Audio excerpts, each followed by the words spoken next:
നമ്മുടെ പൾസ് സ്വയം നോക്കാൻ പഠിച്ചു കഴിഞ്ഞാൽ ഒരുപാട് ഉപകാരങ്ങളുണ്ട്. ഇപ്പോൾ വീട്ടിലാർക്കെങ്കിലും ചില പ്രത്യേക അസുഖങ്ങൾ വരികയാണെങ്കിൽ നമുക്ക് പൾസ് നോക്കിയിട്ട് കുറെ കാര്യങ്ങളൊക്കെ മനസ്സിലാക്കിയെടുക്കാൻ പറ്റും. അതുപോലെ തന്നെ ചില അപകടാവസ്ഥയിൽ പെടുകയാണെങ്കിൽ പൾസ് നോക്കിയിട്ട് ആളെ പെട്ടെന്ന് എമർജൻസി ഉണ്ടോ ഇല്ലേ എന്നുള്ളതൊക്കെ നമുക്ക് തന്നെ തീരുമാനിക്കാൻ പറ്റും. ഇന്നത്തെ വീഡിയോയിൽ പൾസ് എങ്ങനെ നോക്കാന്നുള്ളത്, പൾസ് നോക്കിയിട്ട് മനസ്സിലാക്കുന്ന വളരെ സിമ്പിൾ ആയിട്ടുള്ള കുറച്ച് കാര്യങ്ങൾ നമുക്കൊന്ന് ഡിസ്കസ്. ആദ്യം നമുക്ക് പൾസ് എങ്ങനെ നോക്കുക എന്നുള്ളത് ഞാൻ പഠിപ്പിച്ചു തരാം. പൾസ് പല ഭാഗത്തായിട്ട് ശരീരത്തിൽ നോക്കാറുണ്ട്. പക്ഷേ ഏറ്റവും സിമ്പിൾ ആയിട്ട് നോക്കാൻ പറ്റുന്നത് കയ്യിലെ പൾസാണ്. ഇതിന് നമ്മൾ റേഡിയൽ പൾസ്. അതെങ്ങനെയാണ് നോക്കുക? നമ്മുടെ തള്ളവിരലിന്റെ താഴ്ഭാഗം, ഞാനിപ്പോൾ ഈ പിടിച്ചിരിക്കുന്ന ഭാഗം, നമ്മുടെ മറ്റേ കൈ കൊണ്ട്, മറ്റേ കൈയിന്റെ ചൂണ്ടുവിരലും നടുവിരലും കൊണ്ട് ഈ തള്ളവിരലിന്റെ താഴ്ഭാഗം ഈ ഭാഗത്ത് അമർത്തിപ്പിടിക്കും. കുറച്ചു നേരം നമ്മളിങ്ങനെ പിടിച്ചു നോക്കുമ്പോൾ നമ്മുടെ കയ്യിൽ ഈ വിരലിൽ നമുക്കൊരു മിടിപ്പ് ഫീൽ ചെയ്യും. അതാണ് ഈ കയ്യിലെ റേഡിയൽ പൾസ്. ഇത് ഏകദേശം 1 മിനിറ്റ് നേരത്തോളം നമ്മൾ ശ്രദ്ധയോടെ കൈവിരൽ വെച്ചിട്ട് ഒന്ന് മനസ്സിലാക്കിയെടുക്കുക. 2 കാര്യങ്ങളാണ് ഒരു പൾസിൽ നമ്മൾ നോക്കും. ഒന്ന്, പൾസിന്റെ എണ്ണം നോക്കും. അതെങ്ങനെ നോക്കും? 1 മിനിറ്റ് നേരത്തേക്ക് നമുക്ക് കൗണ്ട് ചെയ്താൽ മതി. ഏകദേശം ഒരു 60ന്റെയും 100ന്റെയും ഇടയിലാണ് 1 മിനിറ്റിൽ പൾസ് വേണം. രണ്ടാമത് നമ്മൾ നോക്കേണ്ടത് പൾസിന്റെ താളാണ്, റിതം എന്ന് പറയും. സാധാരണഗതിയിൽ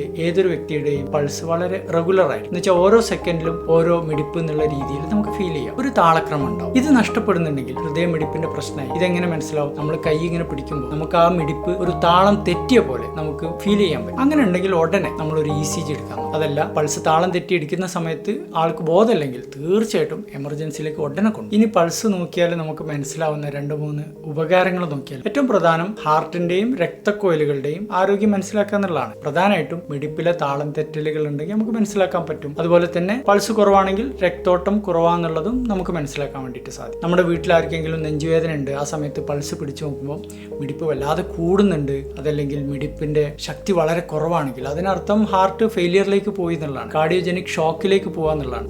ഉടനെ നമ്മൾ ആശുപത്രിയിലേക്ക്. മറ്റൊരു ഉപയോഗം ഈ ജിമ്മിലൊക്കെ ഉള്ളവർക്ക് ഫിറ്റ്നസ് നോക്കാനാണ്. എന്ന് വെച്ചാൽ എക്സർസൈസ് ചെയ്യുന്ന സമയത്തും അതുപോലെ അത് കഴിഞ്ഞതിന് ശേഷം പൾസ് നോക്കുക. പൾസ് കുറവാണെങ്കിൽ ഹാർട്ട് ഫിറ്റ് ആയതിന്റെ ഒരു അടയാളാണ്. അതുപോലെ തന്നെ കൂടിയ പൾസ് പെട്ടെന്ന് തന്നെ റിക്കവറി ചെയ്യുന്നുണ്ടെങ്കിൽ അതും ഫിറ്റ്നസിന്റെ നല്ലൊരു അടയാളമാണ്. ഇതൊക്കെ നമുക്ക് സ്വയം നോക്കാവുന്നതേ ഉള്ളൂ. മറ്റൊരു ഉപയോഗം തൈറോയിഡിന്റെ അസുഖമുള്ളവർക്കാണ്. തൈറോയിഡിന്റെ അസുഖമുള്ളവർക്ക് ഹോർമോൺ കൂടുതലാണെങ്കിൽ പൾസ് ഭയങ്കര കൂടുതലായിരിക്കും, ശ്രദ്ധിക്കണം. അതുപോലെ തന്നെ ഹോർമോൺ കുറവാണെങ്കിൽ പൾസ് കുറഞ്ഞു വരും. വേറൊരു എക്സ്ട്രീം ഉപയോഗം എന്താ വെച്ചാൽ നമ്മൾ ആരെങ്കിലും കുഴഞ്ഞു വീണ് കിടക്കുന്നത് കാണുകയാണ്, ഉടനെ പോയിട്ട് പൾസ് നോക്കുക. പൾസ് ഇല്ല എന്നാണെങ്കിൽ CPR സ്റ്റാർട്ട് ചെയ്യും, നെഞ്ച് അമർത്തി കൊടുക്കുക, രക്ഷപ്പെടുത്താൻ വേണ്ടിയിട്ട് ശ്രമിക്കുക. അമേരിക്കൻ ഹാർട്ട് അസോസിയേഷൻ പോലുള്ള സംഘടനകൾ ആളുകൾ പൾസ് എങ്ങനെ നോക്കണം എന്നുള്ളത് പഠിപ്പിക്കാൻ വളരെയധികം സ്ട്രെസ് ചെയ്യാറ്. ഈ വീഡിയോ എല്ലാവരും കാണേണ്ടതാണ്, എല്ലാവർക്കും ഷെയർ ചെയ്യണം. കാരണം നമുക്ക് അറിയില്ല എപ്പോഴാണ് ഈ പൾസ് നോക്കിയിട്ട് ഒരാളെ ജീവൻ രക്ഷിക്കാൻ നമുക്ക് സാധിക്കുക.